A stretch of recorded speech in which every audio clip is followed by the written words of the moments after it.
بر کسی روزی دلت را ذره افشا مکن. هیچ کسی را بر دل خود ره نده و جا مکن. نان خورده کر نمک توف بی کند بر خوان تو.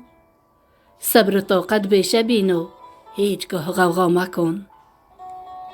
بهترین اسلحه بر انسان تبسم است و بس. با لبی بشکفته باش و غم مخور، پروا مکن. دوست تا دشمن تو تنها میشناسی در سفر. در سفر سرخم نباش، هم سرت بالا مکن.